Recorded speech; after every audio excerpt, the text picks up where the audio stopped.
They call it supply chain optimization. I call it keeping 4,000 tons of aluminum, diesel, and desperation rolling at 65 miles per hour, so your grocery store still has toilet paper on Tuesday. My name is Mara Quinn. 24 years ago, I started as the night shift dispatcher for Pinnacle Transport. Today, I'm the woman who can make a container full of iPhones disappear from a clogged port in Seattle and reappear in Cincinnati before the retailer even knows it was late. I don't ask how. I just do. I never had a window office. Mine was a windowless room that smelled like burnt coffee and trucker sweat, buried behind the warehouse. And I loved it. From there, I could hear the heartbeat of the entire operation. Engines idling, printers spitting bills of lading, drivers cursing weather in 4 languages. I knew which terminal manager was skimming fuel surcharges and which union steward would move a load on Christmas Eve if I promised his kid a PlayStation. I was invisible, indispensable, and proud of it. Then came Ethan Langford, 31, Harvard Business School, veneers brighter than a runway. His father, the founder, retired to a villa in Provence and handed the keys to Junior. Ethan's first act was to replace the ancient coffee machine with a $14,000 Italian espresso robot nobody could work. His second was to promote his girlfriend Haley, job title, Chief Experience Officer, whose only prior logistics experience was manifesting Ubers. I kept my head down.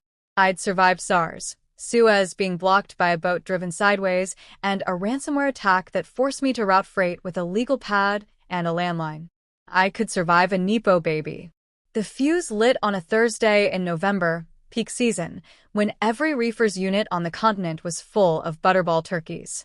Ethan scheduled a mandatory gratitude gala on Saturday night at the family lake house. Black tie. Open bar. Attendance compulsory for culture alignment. That same Saturday, I had to babysit a live shipment to Pfizer. Vaccines coming off a freighter in Newark, temperature-controlled, custom-sealed, worth $180 million. 1 hour of delay, and the whole lot turned into expensive soup. I politely declined the gala. Ethan had me escorted out by security before lunch on Friday.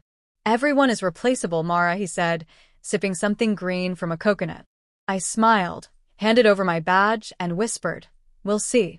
By 1 p.m., I was in my 10-year-old Tahoe outside my favorite diner, sipping burnt coffee and sending the politest apocalypse ever written.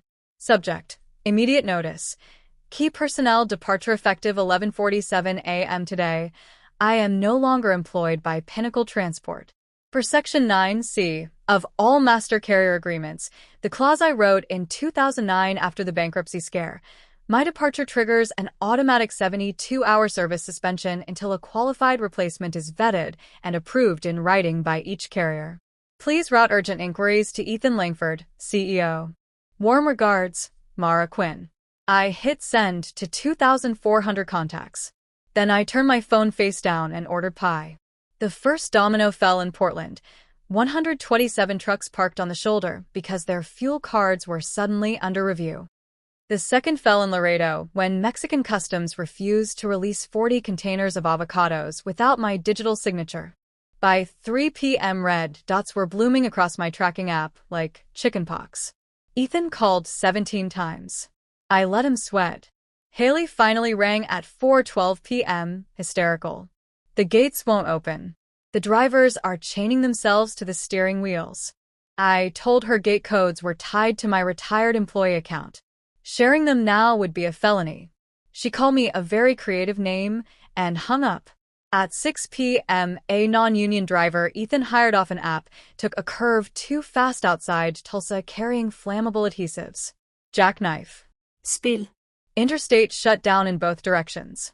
DOT grounded Pinnacle's entire operating authority by 8 o'clock. I wasn't watching the chaos anymore. I was on the phone with Victor Reyes, president of rival Apex Freight, the man who tried to recruit me every year for a decade with a bottle of 18-year-old scotch. This time I called him. "Vic, you still want my Rolodex?" "Name your price, Mara." "Empire rights. I run it my way. No interns with vision boards." Cars outside the diner in 5. I signed the new contract in the back of a black Suburban while Pinnacle stock fell 73% in after-hours trading.